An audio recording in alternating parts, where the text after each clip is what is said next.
Hello, ఏంటే ఈ నెంబర్లు? చాలా వీక్గా ఉన్నాయండి. సార్ టెన్షన్ పడుతున్నారు. ఆ ల్యాండ్ టైటిల్ బిల్ ఉందిగా, దాని మీద గట్టిగా గుద్దేద్దాం. దెబ్బకి నెంబర్లు మారిపోవాలి. ఏదో ఒకటి చేయండి. కావాలంటే వారితో పని అవదు కానీ పెట్టి పంపిమ్మను. Okay sir. మీరు మాత్రం డోంట్ వరీ, మై హూనా. తడుగుడ్డేసుకుని తొంగండి. Welcome to Yellow News. మీ కళ్ళు పచ్చగా మా గుండె వెచ్చగాకు స్వాగతం. ల్యాండ్ టైటిల్ గుండె హడల్. అసలేం జరుగుతుంది ఈ రాష్ట్రంలో?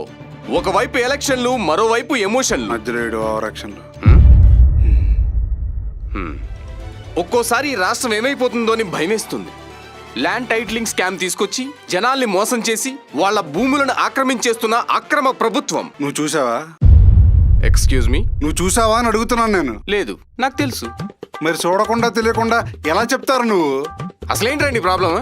ఏంటి ప్రాబ్లమ్? Security, security! ఇలా గుడిసేడేంటి? Cut cut cut cut. Cut చేసావు అనుకో ఇంకా పడుతుంది.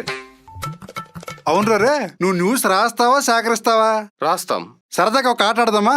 ఏంటది? నువ్వు రాసిన సొల్లు చదువు, అది తప్పు అయితే ఒకటి పడుతుంది. ల్యాండ్ టైటిలింగ్ యాక్ట్ లో జడ్జిలకు సంఖ్యలు, అధికారుల చేతిలో భూములు. ఒక్కేం కాదు, ఆ? భూమి మీద వివాదం ఉంటే టైటిల్ రిజిస్ట్రేషన్ అధికారి దగ్గరికి వెళ్ళొచ్చు, కోర్టుకి వెళ్ళొచ్చు. కోర్టు నిర్ణయం వచ్చాకే అధికారి నమోదు చేసుకుంటారు తప్ప కోర్టులను కట్టేశారు, అధికారులకు ఆ హక్కులన్నీ ఇచ్చేశారు అన్నది శుద్ధ అబద్ధం. ఆ తర్వాత భూ హక్కులు హరించారు, ప్రజల ఆస్తులకు ఎసరు పెట్టారు. అమ్మా! పాత వ్యవస్థను అప్గ్రేడ్ చేసి కొత్త విధానంలో రీసర్వే చేయించి మీ భూమిలో అప్డేట్ చేసి ఆస్తులను కాపాడే వాడికి చట్టభద్రత కల్పిస్తుంటే నీకు ఇష్టం వచ్చినట్టు మాట్లాడతావు. అయినా ఇప్పుడు జరిగేది రీసర్వేరా. 1907 తర్వాత ఇప్పుడే జరుగుతోంది. దానికి టైటిలింగ్ యాక్ట్ కి తేడా తెలియకపోతే తప్పు కదా. నెక్స్ట్ చదువు. భూ యజమానులకు కన్నీళ్లు, కబ్జాదారులకు కనక వర్షాలు. బా, మీరు చేసిన పెంటంతా అవతల పార్టీ నెత్తిన రుద్రం మానరా మీరు?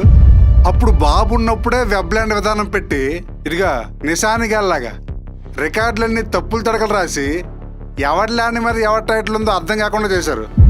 ఇప్పుడు జగనన్న కొత్త విధానంలో ఈ సమస్యలే లేకపోగా కబ్జాలు కాకుండా కరెక్ట్ పట్టాలు ఇస్తుంటే కన్నీళ్ళు, కనక వర్షాలు అనే రైమింగ్లు, సొల్లు ఇంకేం రాసుకొచ్చావు?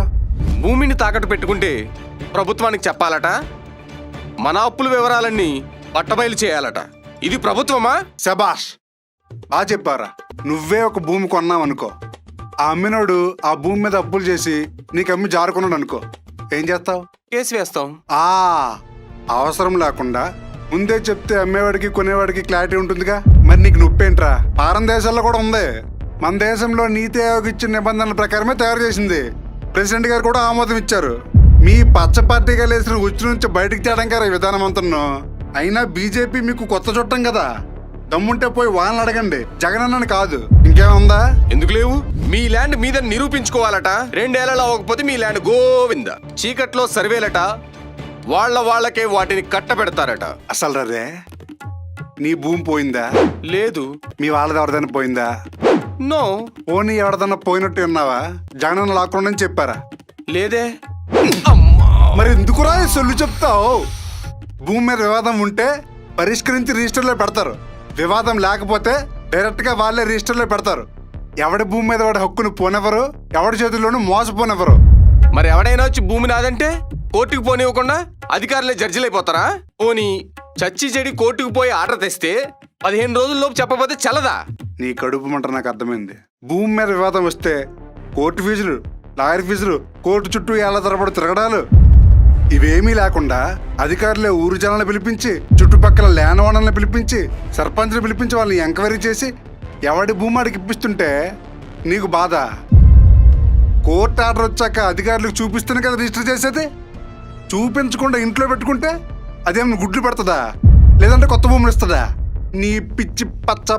సరే, ఎవను పడితే వాణ్ణి టీఆర్ఓగా పెట్టేసి జడ్జిలాగా ఆ అధికారులే పెదరాయిడ్ రేంజ్ లో ఫీల్ అవుతుంటే ఏమంటారు దాన్ని?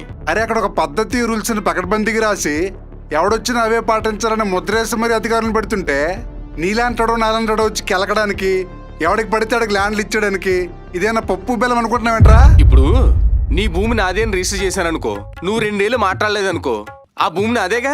పైగా చదువురాని రైతుల చేత రాత్రికి రాత్రి భూములు రాయించుకుంటున్నారుగా. ఎవడు చెప్పాడ్రా రాత్రికి రాత్రి రాయిస్తారని? అన్ని పరిశీలించి అందరి ముందు పద్ధతిగా చేసిన సర్వేల ఆధారంగానే ఇస్తారు. రిజిస్ట్రేషన్లు చేయాలన్నా పేరు తీయాలన్నా అన్నీ ఆన్లైన్లోనే జరుగుతాయి. అందరికీ ఓపెన్గానే ఉంటది. ఆ మాత్రం తెలియదురా మీకు? అయినా సరే ఈ పార్టీ చేసింది కాబట్టి అది తప్పే. రేయ్! ఇంకా నా వల్ల కాదు. గుర్తుపెట్టుకోండి, మన కోసం వచ్చిన జగనాన్నని మనమే కాపాడుకుందాం. ఈ సైకిల్ సొల్లు అబద్ధాలని తిప్పికొడదాం. ఈ వార్తలు ఇంతటితో సమాప్తం. రేయ్, రామ్కి ఆగరా రేయ్.